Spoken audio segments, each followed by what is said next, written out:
Un État se tient par la cohérence, les textes d'un côté et les paroles de l'autre. Si les deux ne se retrouvent pas, donc le peuple a le droit d'exiger une clarification. Aujourd'hui, je vais vous présenter des faits, rien que des faits. Les articles, des dates et des décisions. À la fin, c'est à vous de juger. Commençons par l'histoire, parce que l'histoire ne ment jamais.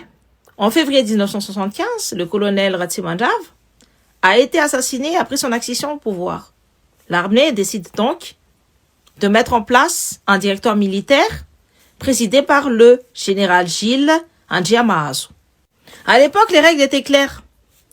Le directoire exerce collégialement les fonctions de chef d'État. Le président du directoire ne se proclame pas seul chef de l'État.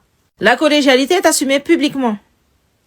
Les missions étaient précises: stabiliser le pays et ensuite organiser une sortie de crise vers un régime civil.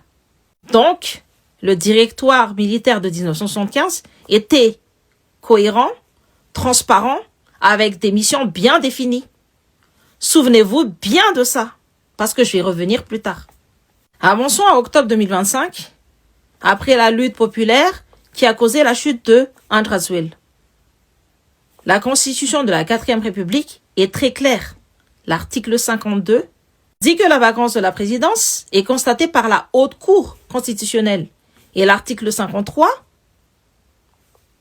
après constatation, je vous lis l'article, il est procédé à l'élection d'un nouveau président de la République dans un délai de 30 jours au moins et de 60 jours au plus. Le 14 octobre 2025, la HCC, par la décision numéro 10 HCC/T3, constate officiellement que le président Andrazwil a commis un abandon passif du pouvoir parce qu'il ne se trouve plus sur le territoire national. Elle déclare alors la vacance de la présidence et confie l'intérim à l'autorité militaire incarnée par le colonel Michael Rangenirin. Donc, selon la Constitution, la vacance est constatée le 14 octobre 2025. Une élection présidentielle doit donc se tenir entre le 13 novembre 2025 et le 13 décembre 2025. Et nous sommes pourtant fin janvier 2026 et aucune élection n'a eu lieu. Pourquoi me dites-vous? Parce que organiser une élection en 60 jours est techniquement impossible. La CENI doit être restructurée, les lois électorales doivent être réformées et surtout, le peuple qui a lutté en 2025 ne veut plus de simples réformes, mais d'une refondation totale du système. Nouvelle constitution, nouvelles institutions et nouveau départ. Et c'est exactement ce que le président Marc Ravalomanana a rappelé le 26 janvier 2026 devant la mission de la SADC, je cite: « Les 60 jours prévus par la Constitution sont déjà dépassés. Nous ne sommes plus dans un intérim. Nous sommes en transition. Il faut une charte de la transition, une feuille de route et des dates claires. » C'est précisément ce que demande le peuple. Une vraie transition avec des règles écrites, des dates précises, un agenda précis et des responsables qui rendent des comptes. Et justement, parlons de la SADC. En décembre 2025, lors d'un sommet extraordinaire, elle a adopté une résolution forte.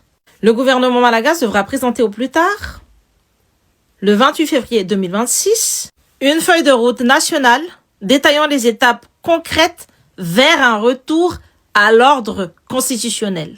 À ce jour, fin janvier 2026, aucune charte de la transition n'a été adoptée. Aucune feuille de route n'a été présentée. Aucun calendrier crédible n'existe. Le pouvoir parle de consultation nationale jusqu'à fin 2026, de nouvelle constitution, d'élections en 2027, mais sans précision.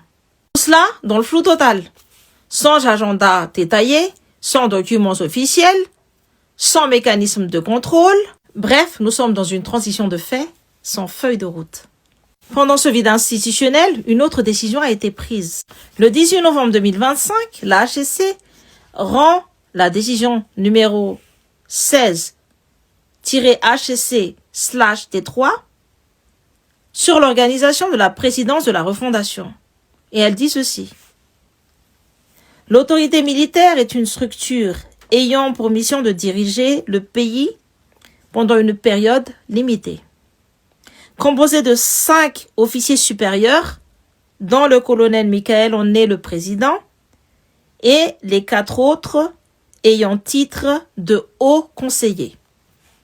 Les 4 autres conseillers de la refondation sont le colonel Lucien Rabé-Armanan, le médecin colonel Zafita Sonji Noëlson Marcelin, le colonel Rapanariv Sloufiniaina Thierry et le lieutenant-colonel Anji Amiarsoua Gervais. Et l'article 2 de cette décision précise que ces 4 hauts conseillers ont le rang, l'ordre de préséance et le traitement incluant les droits et avantages correspondant à ceux d'un chef d'État. Concrètement, cela signifie des salaires de chef d'État, des indemnités de représentation, des avantages protocolaires, la sécurité, les véhicules, les moyens, etc. Pour les 4 conseillers, en plus du président de la refondation. Donc, sur les papiers officiels, nous avons une présidence collégiale à 5, avec 4 hommes qui bénéficient du statut de chef de l'État et de ses privilèges. Et c'est là où tout bascule parce que le 26 janvier 2026, lors de la rencontre de la mission de la SADC conduite par Joyce Banda, le colonel Randrianirine déclare qu'il n'y a qu'un seul chef d'État, à savoir moi. Arrêtons-nous une seconde. Et souvenez-vous de ce que j'ai dit au début sur l'histoire de Ratimanjava. Mettons les 2 images côte à côte. La décision du 18 novembre 2025 annonce une structure de 5 officiers qui dirigent le pays. 4 hauts conseillers